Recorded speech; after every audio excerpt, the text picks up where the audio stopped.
morning, afternoon, evening, wherever you are, and welcome to Global Atheist News Bulletin, dateline 8th of March 2023.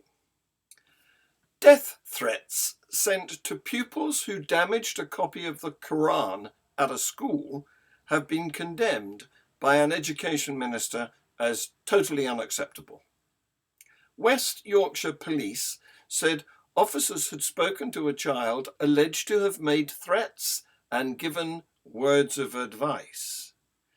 The cover of the Islamic text was torn and some pages marked when it was brought into Kettlethorpe High School in Wakefield last month. Home Secretary Suella Braverman has spoken of deep concern over the case. 4 students were suspended as a result of the incident. A Year 10 student brought the Islamic text to school on the 23rd of February, reportedly as part of a dare. The boy's mother, who said he is 14 and has high-functioning autism, said he had received death threats over the incident. Police said they had investigated a report of a malicious communications offence. A police spokesman added, a suspect was identified who was also a child, and they were given words of advice by an officer. The force added, they recorded the damage done to the religious text as a hate incident, but officers were satisfied that no criminal offences were committed. Officers were conducting additional reassurance patrols in the area of the school, police said. Rick Scarborough, a self-described Christocrat, strident anti-LGBTQ activist and long-time critic of public education, has his sights set on taking over public education in Texas this year. He intends to do so by taking over school boards and fear-mongering about public school students being groomed by homosexuals and the trans perverts and recruited into their evil lifestyles. Last week, Scarborough revealed another aspect of his strategy, speaking about his intention to take over school boards at an event organized by the Texas Tea Party Republican women. See this video. They went after me as, trying to take over the town, trying to take over America. And, well, honestly, I was. But I couldn't say that. I mean, why not take it over for Jesus?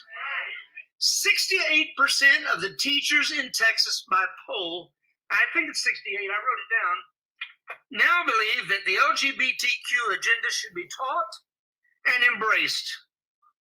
68%. We're grooming our children for pedophiles. That's what's happening. Now, let me tell you what I'm going to spend the rest of my life doing. And by God's grace, if I can raise the budget and get people behind me, in 4 years, I want to expunge this entire state of every immoral book in the library. Call me a Nazi, call me a book burner. I've been called worse. Pope St. John Paul II knew about sexual abuse of children by priests under his authority and sought to conceal it when he was an archbishop in his native Poland, according to a television news report. In a story that aired late Monday, Polish channel TVN24 named 3 priests whom the future pope, then known as Archbishop Karol Wojtyla, had moved among parishes or sent to a cloister during the 1970s, including one who was sent to Austria after they were accused of abusing minors. 5 women who say they were denied abortions in Texas, despite facing life-threatening health risks, have sued the state over its abortion ban. Texas bars abortions except for medical emergencies, with doctors facing punishment of up to 99 years in jail.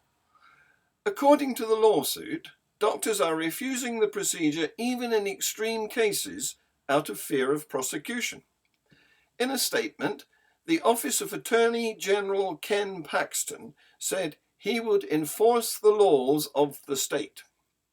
Mr. Paxton is committed to doing everything in his power to protect mothers, families, and unborn children, the statement said. The Center for Reproductive Justice has filed the legal action on behalf of the 5 women, Ashley Brand, Lauren Hall, Lauren Miller, Anna Zagarian, and Amanda Zarewski, and 2 healthcare providers that are also plaintiffs. The pro-choice group said it is the first time pregnant women themselves have taken action against anti-abortion laws passed across the US since the Supreme Court last year removed constitutional protection for abortion rights.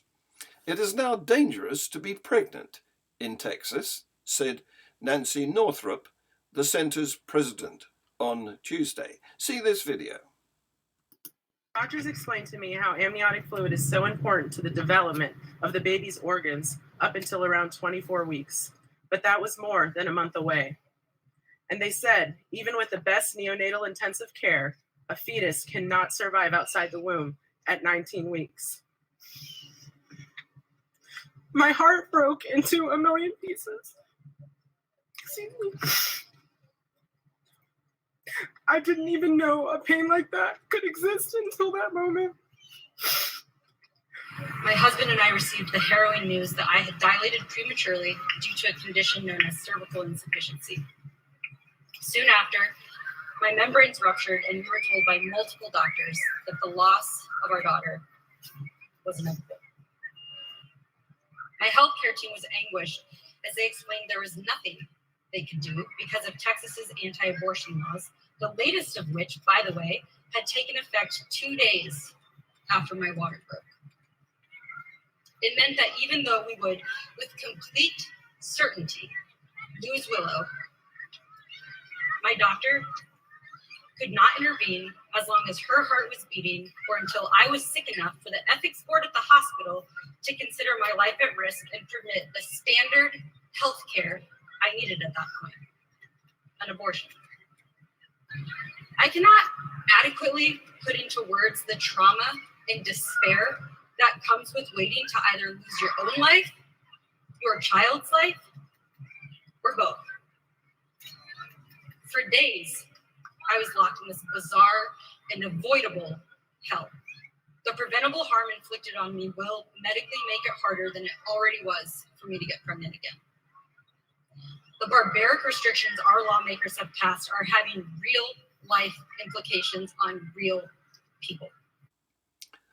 That's the end of today's bulletin. There will be more bulletins and the whole set will be compiled into the roundup on Saturday. Thank you for watching.